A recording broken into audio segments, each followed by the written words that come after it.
అధ్యాయం నిర్గమకాండము 33వ అధ్యాయం నిర్గమకాండము 33వ అధ్యాయం పేజీ నంబర్ 73 ఓల్డ్ టెస్టమెంట్ పాత నిబంధన నిర్గమకాండము 33వ అధ్యాయం 15వ వచనాన్ని మనం చదువుకుందాం.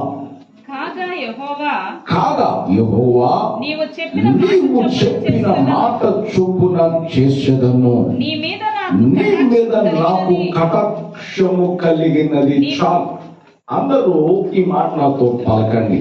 కాగా యెహోవా నీవు చెప్పిన మాట చొప్పున చేసేదను, నీ మీద నాకు కటాక్షము కలిగినది. మరొకసారి, కాగా యెహోవా నీవు చెప్పిన మాట చొప్పున చేసేదను, నీ మీద నాకు కటాక్షము కలిగినది. దేవుని వాక్యాన్ని కొన్ని నిమిషాలు మనం ధ్యానం చేద్దాం. మోషేతో దేవుడు మాట్లాడుతూ ఉన్నాడు. నువ్వు చెప్పింది నేను చేస్తా, నువ్వు ఆశించింది ఇస్తా, నీ కోరిక నెరవేరుస్తా, నీ ఆలోచన సఫలపరుస్తా.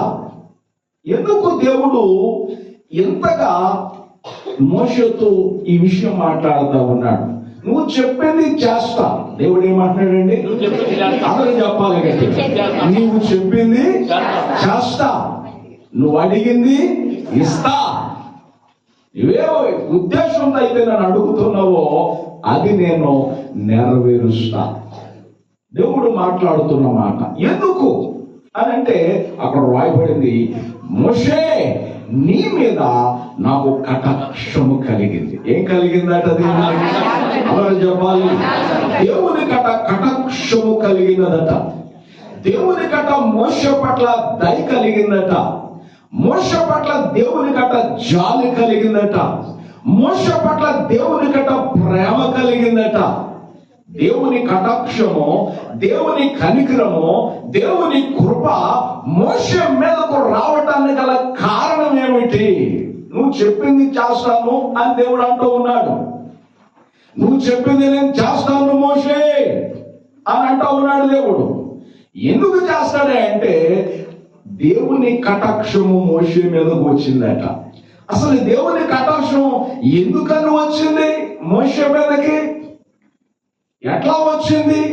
మోషే ఏం చేస్తే దేవుని కనికరం, దేవుని కృప, దేవుని కటాక్షం, దేవుని ఆశీర్వాదం అతని మీదకు వచ్చింది అని అంటే వాక్యములో ఒక మాట మనం చదువుకుందాం. ఇదే నిర్గమకాండము 32వ అధ్యాయము 11వ వచనంలో 11వ వచనాన్ని మనం చదువుకుందాం. మోషే తన దేవుడైన యెహోవాను ప్రతిమాలుకొని స్తోత్రం చెప్పండి. మోషే ఏం చేశాడట? దేవుని ఏం చేశాడు? బ్రతుములాడుకున్నాడు. అద్భుతమైన విషయం. ఈ రాత్రి నీకు స్వస్థత కావాలి అని అంటే, ఈ రాత్రి నువ్వే ఉద్దేశంతో వచ్చావు ఆ ఉద్దేశం నెరవేర్చబడాలి అని అంటే, శారీరక స్వస్థత అయినా ఆత్మీయ స్వస్థత అయినా నీ జీవితంలో నీకు జరగాలి అనంటే బైబిల్ సెలవిస్తుంది దేవుని బ్రతుములాడుకోవాలి. ఎవరు బ్రతుములాడుకోవాలి? అందరూ చెప్పాలి. దేవుని బ్రతుములాడుకోవాలి. బైబిల్ సెలవిస్తుంది. మోషేనండి ముఖాముఖిగా దేవుని ఎరిగినటువంటి వాడు, దేవునికి మంచి స్నేహితుడు మోషే. మోషే దేవుని స్వరూపాన్ని నిదానించు చూసిన వాడు. ఇంతటి వాడే దేవుని బ్రతుమును ఆడుకుంటున్నాడు. ఎవరు బ్రతుమును ఆడుకుంటున్నాడు? అందరూ చెప్పాలి. దేవుని ఏం చేస్తున్నాడు? దేవుని బ్రతుమును ఆడుకుంటున్నాడు. నా ఇల్లంతటిలో నమ్మకమైన వాడని సాక్ష్యం తెచ్చుకున్నాడు. ఇతడు భూమి మీద ఉన్న వారందరికంటే మిక్కిలి సాత్వికుడు అని సాక్ష్యాన్ని పొందుకున్నాడు. ఎంతటి మోషేనే దేవుని ఏం చేస్తున్నాడు? బ్రతుములు ఆడుకుంటున్నాడు. ఎందుకు బ్రతుకులాడుకుంటున్నాడు అంటే ఆ క్రింద రాయబడినటువంటి మాట ఏమిటాయంటే ఆ వచనంలోనే 32వ అధ్యాయం 11వ వచనం, యెహోవా నీవు మహాశక్తి వలన, స్తోత్రం చెప్పండి గట్టిగా. దేవుడు ఎటువంటి వాడండి? అందరూ చెప్పాలి. దేవుడు ఎటువంటి వాడు? మహాశక్తి కలిగిన వాడు. ఆయన శక్తికి మితి లేదు. అపరిమితమైన మహాశక్తి కలిగిన వాడాయి. ఆ దేవుని శక్తిని, ఆ దేవుని మంచితనాన్ని, ఆ దేవుని కృపను చూడగానే మోషే తను మరచిపోయాడు. మోషే రిక్తుడైపోయాడు. మోషే సాగిలు పడిపోయాడు. దేవుని మహాశక్తి ముందు నేనెంత? యెషయా రాయబడింది, నరుని బలమట నారపీచు లాంటిదట దేవుని దృష్టి. ఏంటిదట? అందరూ చెప్పాలి. నారపీచు లాంటిదట దేవునికి మన బలం. బైబిల్ సెలవిస్తున్న సత్యాన్ని మీరు ఆలోచించండి. మహాశక్తి కలిగిన వాడు దేవుడు. ఏం కలిగిన వాడండి? అందరూ చెప్పాలి. మహాశక్తి కలిగిన వాడు దేవుని బిడ్డ. నువ్వు ఆరాధించే దేవుడు ఎవరు? నీ హృదయానికి అర్థం కావాలి. నువ్వు ప్రేమించే దేవుడు ఎవరు? నీ హృదయానికి అర్థం కావాలి. నువ్వు కలిగిన దేవుడు ఎవరు? తెరవబడిన నేత్రాలతో నువ్వు చూడాలి. వెలిగింపబడిన నేత్రాలతో ఆయనను గ్రహించాలి, తెలుసుకోవాలి. మోషే దేవుని బ్రతుములాడుకుంటూ ఉన్నాడు. దేవుని బ్రతుములాడుకుంటున్నాడు. దేవుని బ్రతుములాడుకోవటం ద్వారా దేవుడు అంటున్నాడు, నీవు చెప్పింది చేస్తాను. స్తోత్రం చెప్పాలి. దేవుడు ఏమంటున్నాడండి? నీవు చెప్పింది నేను చేస్తాను. అందులో అనుమానమే లేదు. నువ్వు చెప్పింది నేను చేస్తాను. నీ ఉద్దేశాన్ని నెరవేరుస్తాను. ఈ రాత్రి ఏ స్థితితో నువ్వు ఎక్కడికి వచ్చావో అది నీ జీవితంలో నెరవేర్చబోతున్నా. అది నీ జీవితంలో నీకు అనుగ్రహించబోతా ఉన్నాడు. బైబిల్ సెలవిస్తున్న సత్యాన్ని మీరు ఆలోచించండి. మోషే తన దేవుడని యెహోవాను బ్రతుములాడుకుంటున్నాడు. ఏమండి, ఒక మాట, దేవుని బ్రతుమాలుకోవటం ద్వారా అసలు మనిషికి లాభం ఉందంటారా? దేవుని ప్రాధేయపడటం ద్వారా మనిషికి ఏ విధమైన లాభం ఏమైనా ఉందంటారా అని అంటే, అసలు దేవుని బ్రతిమాలుకుంటే బ్రతిమలాడుకున్న మనిషికి ఏ విధమైనటువంటి మేలు ఉందో బైబిల్ సెలవిస్తుంది. ఆ మాట ఒక్కసారి మనం చదువుకుంటూ వాక్య భాగములో మనం ముందుకు వెళదాం. ఇర్మియా గ్రంథం 27వ అధ్యాయం, ఇర్మియా గ్రంథం 27వ అధ్యాయము 18వ వచనాన్ని మనం చదువుకుందాం. ఇర్మియా గ్రంథం 27వ అధ్యాయము 18వ వచనాన్ని మనం చదువుకుందాం. వారు ప్రవక్తలైన ఎడల యెహోవా వాక్కు వారికి తోడై ఉండిన ఎడల యెహోవా మందిరములోను యూదారాజు మందిరములోను యెరూషలేములోను శేషించి ఉండు ఉపకరణములు బబులోనునకు కొనిపోబడకుండునట్లు వారు సైన్యములకు అధిపతి యెహోవాను బతిమాలుకొనుట మేలు. స్తోత్రం చెప్పండి. హల్లెలూయా. సైన్యములకు అధిపతి యెహోవాను మనం బ్రతుకులాడుకోవటం ఏమిటండి? అందరూ చెప్పాలి. మనకు మేలు. ఎంత మంచి మాట. మోషేకి అది తెలుసు. అందుచేత తన దేవుడైన యెహోవాను బ్రతుకులాడుకుంటూ ఉన్నాడు. ఏం చేస్తున్నాడండి? అందరూ చెప్పండి. బ్రతుకులాడుకుంటున్నాడు తన దేవుడైన యెహోవా. దేవుని బిడ్డ, ఈ రాత్రి నువ్వు దేవుని గోచాడుకుంటే, దేవుని బ్రతుకులాడుకుంటే దేవుడు నువ్వు అనుకున్నది జరిగిస్తాడు. ఖచ్చితంగా నువ్వు అడిగిన దేవుడు నీకు అనుగ్రహిస్తాడు. ఇక్కడికి మీరు ఒట్టిగా రాలేదు, దేవుని దూతల చేత మీరు రావటం జరిగింది. స్తోత్రం. దేవుని దూతలు మిమ్మల్ని తోడుకొని వచ్చారు ఇక్కడికి, మీ జీవితంలో కార్యాలు చేయడానికి, స్వస్థత ఇవ్వడానికి, ఇన్స్టెంట్ హీలింగ్. స్తోత్రం చెప్పండి. హల్లెలూయా. దేవుడు ఆ కార్యం చేయడానికి ఇష్టపడుతూ ఉన్నాడు. ఆయన ఇష్టపడుతున్నాడు కనుక ఈ సమయంలో నువ్వు అనాలి, నన్ను ముట్టయ్యా, నన్ను స్వస్థపరచయ్యా, నా బలహీనత నీకు తెలుసయ్యా, నన్ను తాకయ్యా, నన్ను విడిపించయ్యా, నన్ను రక్షించయ్యా అని దేవుని బ్రతుములాడుకోవాలి. దేవుని ఏం చేయాలండి? అందరూ చెప్పాలి గట్టిగా. దేవుని ఏం చేయాలి? బ్రతుములాడుకోవాలి. బైబిల్ సెలవిస్తున్న సత్యాన్ని మీరు ఆలోచించండి. స్తోత్రం చెప్పండి. ఆమేన్. హల్లెలూయా. ఆమేన్. హల్లెలూయా. స్తోత్రం చెప్పండి గట్టిగా. ఆమేన్. హల్లెలూయా. కొన్ని కుర్చీలు తీసుకొచ్చి వెనక్కి వెళ్ళి, దేవుని బిడ్డలారా, దేవుని వాక్యం సెలవిస్తున్న సత్యాన్ని మీరు ఆలోచించండి. దేవుని బ్రతుములాడుకోవటం ద్వారా మోషే మీదకి దేవుని కనికరం దిగింది, దేవుని దయ దిగింది, దేవుని జాలి దిగింది. అందుచేత దేవుడు అంటున్నాడు, నిన్ను తప్పక స్వస్థపరుస్తా, తప్పక నువ్వు అడిగింది చేస్తాను. బైబిల్లో మనం చదువుకుంటే వాక్యం సెలవిస్తుంది, దేవుని బ్రతుములాడుకోవటం ద్వారా యోబు కూడా ఒక మాట పలుకుతా. ఆ మాట ఏమిటయ్యానంటే యోబు గ్రంథం 33వ అధ్యాయం, యోబు గ్రంథం 33వ అధ్యాయం 26వ వచనాన్ని మనం చదువుకుందాం. యోబు గ్రంథం 33వ అధ్యాయం 26వ వచనాన్ని మనం చదువుకుందాం. వాడు దేవుని బతిమాలు కొనిన ఎడల, ఎవరైనా సరే ఈ స్థలానికి వచ్చిన నీవు ఎవరిని బ్రతుములాడుకోవాలి?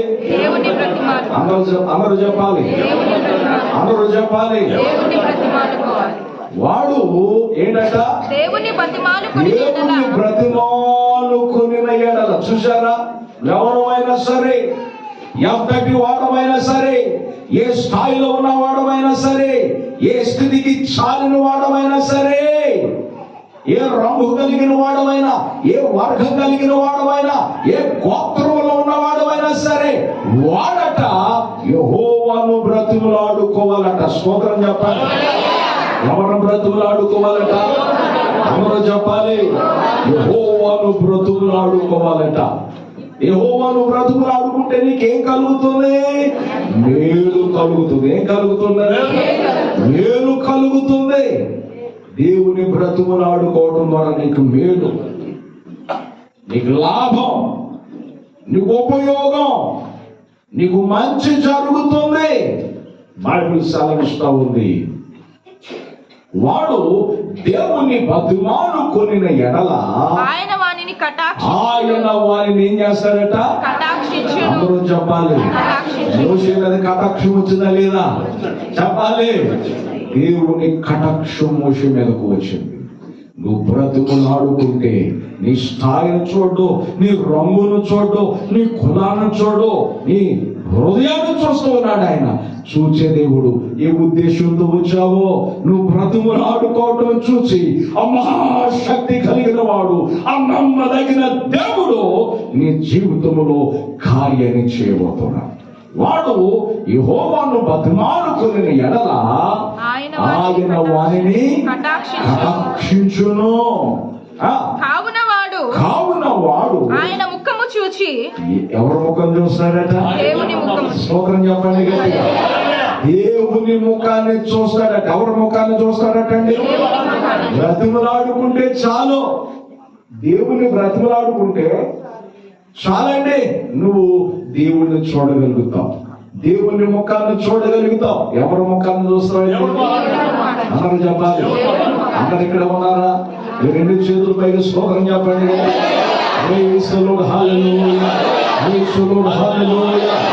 దేవుని బిడ్డలారా, దేవుని వాక్యం సెలవిస్తోంది. బైబిల్లో మనం చదువుకుంటున్నాం, వాడు దేవుని బ్రతిమలాడుకుంటే దేవుడట వారిని కటాక్షిస్తాడట. కటాక్షించిన తరువాత బ్రతిమాలుకున్న వ్యక్తి ఏం చేస్తాడు? దేవుని ముఖాన్ని చూడగలుగుతాడు. ఆయన ముఖాన్ని చూడడం అద్భుతమైన విషయం. ఆయనతో సహవాసం చేయడం నీకు మేలు, నీకు సమాధానం. బైబిల్ సెలవిస్తుంది. దేవుని ఆయన ముఖాన్ని చూడాలి. ఇదిగో ఆకాశమైన సింహాసనం, భూమి ఆయన పాదపీఠం. ఆకాశమున దేవుని తట్టును చూడు. రాజుల తట్టు చూసినా, మనుషుల తట్టు చూసినా, లోకములో ఎవరి తట్టు చూసినా అది శాశ్వత పరిష్కారము దొరకదు. దేవుడు ఒక్కడే శాశ్వత పరిష్కారము చేయగలిగిన వాడు. అందుకే దేవుని వైపు చూడాలి. ఎవరి వైపు చూడాలండి? అందరూ చెప్పాలి, దేవుని వైపు చూడండి. దేవుని వైపు ఎవరైతే చూడగలుగుతారో వారిని దేవుడు ఎన్నడూ మరిచిపోడు. తన జ్ఞాపకమును చిక్కుకుంటాడు, వారిని దర్శిస్తాడు, వారిని ప్రేమిస్తాడు, వారి యొద్దకు వచ్చి దేవుడు దీవిస్తాడని దేవుని వాక్యం సెలవిస్తుంది. స్తోత్రం చెప్పండి. ఆమేన్, హల్లెలూయా, యేసువరుడు, హల్లెలూయా. దేవుని బిడ్డ, దేవుని వాక్యంలో మనం చదువుతూ ఉన్నాం. బైబిల్ సెలవిస్తుంది. దేవుని ముఖాన్ని మనం చూస్తాం.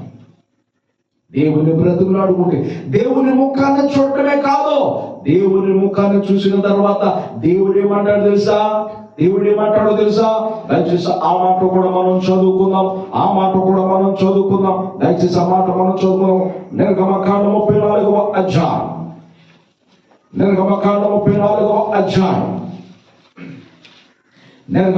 34వ అధ్యాయము 10వ వచనాన్ని మనం చదువుకుందాం. అందుకు ఆయన ఇదిగో నేను ఒక నిబంధన చేయుచున్నాను. స్తోత్రం చెప్పండి. దేవుని ముఖాన్ని చూసిన నీతో దేవుడు మాట్లాడుతూ ఉన్నాడు. నీతో ఒక నిబంధన చేస్తున్నాను. స్తోత్రం చెప్పండి. దేవుడు ఏం చేస్తున్నాడట? అందరూ చెప్పాలి. నీతో ఒక నిబంధన చేయబోతున్నాను. నేను నీతో నిబంధన చేస్తున్నాను. ఆ నిబంధన ఏమిటో చెప్పాను. బైబిల్లో మనం చదువుకుంటున్నాం. అందుకు ఆయన ఇదిగో నేను ఒక నిబంధన చేయుచున్నాను. భూమి మీద ఎక్కడైనా ఏ జనములోనైనను చేయబడని అద్భుతములు నీ ప్రజలందరి ఎదుట చేసేదను. స్తోత్రం చెప్పండి. చప్పట్లు కొట్టి ప్రభువును మహిమపరచండి.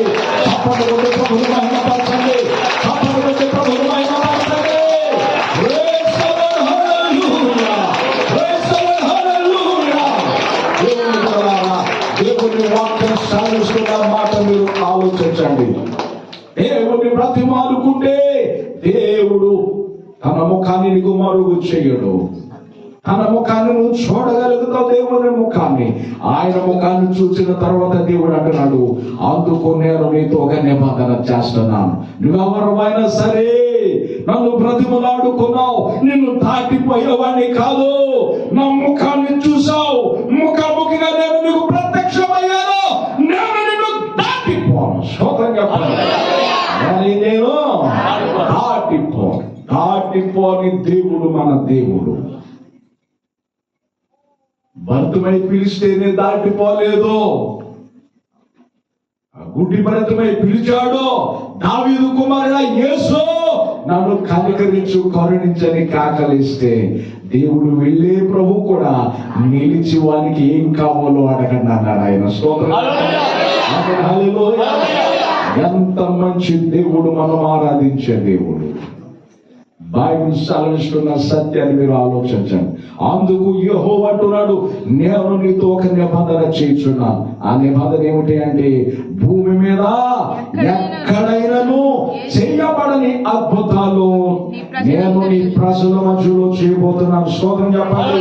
నీ జీవితంలో చేయబోతున్నాను, నీ బిడ్డల జీవితంలో చేయబోతున్నాను, నీ కుటుంబంలో చేయబోతున్నాను, నీ ప్రాంతంలో చేయబోతున్నాను, నీ భాషలో చేయబోతున్నాను, నీ సంఘంలో చేయబోతున్నాను. ఖచ్చితంగా నేను చేస్తాను. దేవుని బిడ్డలారా, దేవుడు అంటున్నాడు అద్భుతాలు చేస్తాను. ఏం చేస్తాడంట ఆయన? ఎంత మంచి దేవుడు. అక్కడ వాయుడింది, నీ ప్రజలందరూ ఎదుట చేసేదను. నీవు ఏ ప్రజల మధ్యలో ఉన్నావో ఆ ప్రజలందరూ యెహోవా కార్యమును చూచెదరు. స్తోత్రం చెప్పండి. ఎంత మంచి దేవుడు. దేవుడు అంటే ఏమిటో దేవుడు చూపించబోతున్నాడు. మోషేతో దేవుడు అంటాడు, మోషే యెహోవా అంటే ఏమిటో ఐగుప్తీయులకు రుచి చూపిస్తా. స్తోత్రం. ఐగుప్తీయులకి ఏం చేస్తాడట? రుచి చూపిస్తా. తెలుసుకుంటారో యెహోవా అంటే ఎవరో, ఏమై ఉన్నాడో ఐగుప్తీయులందరూ కూడా తెలుసుకునేటట్టు చేస్తారు. చివరికి ఐగుప్తీయులందరూ తెలుసుకొని పాలు తేలు ప్రవహించు దేశానికి బయలుదేరిన ఇశ్రాయేలీలతో పాటు చాలా మంది ఐగుప్తీయులు ఇశ్రాయేలీలతో కలిసి వచ్చేసారు. చాలా మంది ఇశ్రాయేలీలతో పాటు ఐగుప్తీయులు ఏం చేశారు? కలిసి వారితో ప్రయాణం చేశారు. బైబిల్ సాక్ష్యం ఇస్తుంది, బైబిల్ సెలవిస్తూ ఉంది. దేవుని బిడ్డ, వాక్యంలో మనం చదువుతున్నాం. ఏ ప్రజల మధ్యలో ఉన్నావో నిన్ను గుర్తిస్తున్నాడు ఆయన. ఏ సమస్యతో నలిగిపోతున్నావో నిన్ను చూస్తున్నాడు ఆయన. నన్ను దర్శిస్తాడా? నేనంటే దేవునికి జ్ఞాపకం ఉన్నానా? నన్ను పట్టించుకుంటాడా అని అనుకుంటున్నావేమో. దేవుడు తప్పకుండా పట్టించుకునే దేవుడు, తప్పకుండా దర్శించే దేవుడు, తప్పకుండా నేను దాటిపోయేవాడు మాత్రమా కాదే కాదు. వాక్యం సెలవిస్తుంది, ఏ ప్రజల మధ్యలో ఉన్నావో ఆ ప్రజలందరూ కూడా యెహోవా అంటే ఏమిటో, యేసు ప్రభువు అంటే ఏమిటో తెలుసుకునేటట్టు నేను చేస్తా. దేవుని కార్యం. అందుకే బైబిల్ సెలవిస్తుంది, దేవుని బిడ్డ, దేవుని బ్రతిములు ఆడుకుంటే మనకు మేలు. మోషే అంతటి వాడైనప్పటికీ దేవుని ఏం చేస్తున్నాడండి? దేవుని ఇంట్లో నమ్మకమైన వాడే, దేవుని ముఖాముఖిగా చూచిన వాడే. కానీ మోషే దేవుని ఏం చేస్తున్నాడు? బ్రతిమలాడు. ఎందుకు బ్రతిమలాడుకుంటున్నాడంటే దేవుడు మహాశక్తి కలిగిన వాడు. స్తోత్రం చెప్పండి. హల్లెలూయా. ఏ కార్యమైన దేవుని విషయంలో చిన్న కార్యమేనండి. ఏ కార్యమైన దేవునికి చిన్న కార్యమే. యోబు గ్రంథంలో రాయబడింది, ఇది స్వల్ప విషయం, స్వల్ప కార్యం. ఏమంటాడండి దేవుడు? స్వల్ప విషయం, స్వల్ప కార్యం. నాకు ఏది పెద్దదని అడుగుతున్నాడు దేవుడు. కాబట్టి దేవుడు చేయలేనంటూ ఏమీ లేదు, దేవుడు ఇవ్వలేనంటూ ఏమీ లేదు. దేవుడు ఏదైనా చేయగలిగిన వాడు, దేవుడు ఏదైనా ఇవ్వగలిగిన వాడు ఆయన. అందుకే బైబిల్ సెలవిస్తుంది, దేవుని బ్రతిమలు ఆడుకోవాలి. ఎవరి బ్రతిమలు ఆడుకోవాలి? దానియేలు గ్రంథంలో మనం ఒక మాట మనం చదువుకున్న వాక్య భాగాన్ని ముగించుకుందాం. దానియేలు గ్రంథం 6వ అధ్యాయం, దానియేలు గ్రంథం 6వ అధ్యాయం 11వ వచనాన్ని మనం చదువుకుందాం. దానియేలు గ్రంథము 6వ అధ్యాయం, ఓల్డ్ టెస్టమెంట్ పాత నిబంధన 737 పేజీ నంబర్ 737. దానియేలు గ్రంథం 6వ అధ్యాయం 11వ వచనం మనం చదువుకుందాం. ఆ మనుషులు గుంపు కూడి వచ్చి చదవండి. దానియేలు తన దేవునికి ప్రార్థన చేయుటయు. ఆ మనుషులు గుంపు కూడి వచ్చి దానియేలు తన దేవునికి ప్రార్థన చేయుటయు ఆయనను బతిమాలుకొనుటయు చూచి రాజ సముఖమునకు వచ్చి. చెప్పండి గట్టిగా. దానియేలు ఎవరిని బ్రతిమలాడుకుంటున్నాడండి? చెప్పాలి గట్టిగా. దేవుని బ్రతిమలాడుకుంటున్నాడు. దానియేలు దేవునికి బహుప్రియుడు. దానియేలు ఎటువంటి వాడండి? అందరూ చెప్పాలి. దానియేలు దేవునికి బహుప్రియుడు. ఎంత బహుప్రియుడైనటువంటి దానియేలే దేవుని బ్రతిమలాడుకుంటున్నాడు. ఆ ప్రాంతంలో సమస్య వచ్చింది. ఏ మనిషి కూడా రాజు దగ్గర తప్ప ఎవరి దగ్గర విన్నపం చేయకూడదు, ప్రార్థన చేయకూడదని శాసనాన్ని కొంతమంది యుక్తితో తీసుకొచ్చారు. దానియేలు మీద ఉన్నటువంటి దానియేలును అక్కడి నుంచి తప్పించాలని, దానియేలు భూమి మీద లేకుండా చేయాలని ఎన్నో పన్నాగాలు పని వారు కుట్ర చేసి రాజు దగ్గర దొండార్థంతో ప్రవేశించి తీర్మానం చేయించి ఒక శాసనాన్ని సృష్టించారు. అది సమస్యతో కూడిన పరిస్థితి. ఏ రాజు దేవుడు, ఏ దేవుడికి ఏ మనుషుడు ప్రార్థన చేయకూడదు. 30 దినాలు రాజు దగ్గర విన్నపాలు చేయాలి, రాజు దగ్గర ఉండాలి. కానీ దానియేలు దేవునికి లోబడిన వాడు, దానియేలు దేవుని ప్రేమించిన వాడు. అందుచేత దానియేలు ఇంటి శాసనం సంతకం చేయబడలేని విన్నా, దాని ద్వారా సమస్య వస్తుందని ఎరిగినా, తెలుసుకున్నా, అన్నింటికి వెళ్ళి దేవుని బ్రతుకులాడుకుంటున్నాడు. స్తోత్రం చెప్పాలి. దేవుని ఏం చేస్తున్నాడండి? అమలు చెప్పాలి. దేవుని బ్రతుకులాడుకుంటున్నాడు.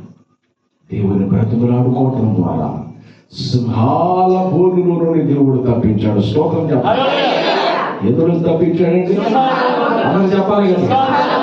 సింహాల బోనులో తప్పించాడు. ఎంత మంచి దేవుడు! సమస్య నుంచి దేవుడు తప్పించాడు. దుష్టుని కబద హస్తాల నుంచి దేవుడు విడిపించాడు. నీవు కూడా విడిపించబడాలి అని అంటే నీవు దేవుని బ్రతుకులాడుకో. ఎవరిని మింగాలా? వాడికి సమయం కొంచెమేనని గర్జించు సింహంలాగా తిరుగుతున్నాడు వాడు. వాడికి సమయం కొంచెమే, వాడికి సమయం కొంచెమని ఎరిగి సమయం అనక పని చేస్తూ ఎవరు మింగాలా అని గర్జించు సింహంలాగా తిరుగుతున్నాడు. వాడు నిన్ను విడిచి పారిపోవాలన్నా, నీ స్థితి నుంచి వాడు రకరకాలుగా నిన్ను విడిచి వెళ్ళిపోవాలన్నా నువ్వేం చేయాలంటే దేవుని బ్రతుకులాడుకోవాలి. స్తోత్రం. నీ ఆర్థిక పరిస్థితులు మారాలన్నా, నీ ఆరోగ్య పరిస్థితి మారాలన్నా, నీ స్థితిగతులు మారాలన్నా దేవుని బ్రతుకులాడుకో. దేవుడు ఒక్కడే నీ చరిత్రను మార్చగలిగిన వాడు. దేవుడు ఒక్కడే నీ చరిత్రను మార్చగలిగిన వాడు. లోకంలో ఎవరు లేరు మన చరిత్ర మార్చగలిగిన వాడు. దేవుడు ఒక్కడే. స్తోత్రం చెప్పాలి. ఆరాధించే దేవుడు ఒక్కడు మాత్రమే మన చరిత్ర మార్చగలిగిన వాడు. ఆయన సుచరిత్ర కలిగినటువంటి దేవుడు. అందుచేత దేవుని బ్రతుకులాడు. మహాభక్తులే దేవుని మహాశక్తిని చూసిన తర్వాత ఒక చిన్న పిల్లల దేవుని బ్రతుకులాడుకుంటున్నారు. దేవుని బ్రతుకులాడుకుంటుంటే దేవుడు దాటిపోకుండా వారిని దర్శిస్తున్నాడు. స్తోత్రం చెప్పాలి. వాళ్ళు బ్రతుకులాడుకుంటేనే చివరికి భర్తమై బ్రతుకులాడుకుంటేనే, గుడ్డివాడైన భర్తమై బ్రతిమాలుకుంటేనే, కరుణించమని కేకలు వేస్తేనే దేవుడు దాటిపోలేదే మరి నీళ్ళు నన్ను దాటిపోతాడా? ఈ రాత్రి దేవుడు మనం దర్శించబోతున్నాడు. స్తోత్రం చెప్పాలి. ఈ రాత్రి ఏం చేయబోతున్నాడు దేవుడు? ఎందుకు దర్శించబోతున్నాడు అంటే ఏ ప్రజల్లో ఎన్నడూ చూడలేని కార్యాలు దేవుడి జీవితంలో చేయబోతున్నాడు. స్తోత్రం చెప్పాలి. స్తోత్రం చెప్పండి. తలలో వంచండి, ప్రార్థన చేద్దాం.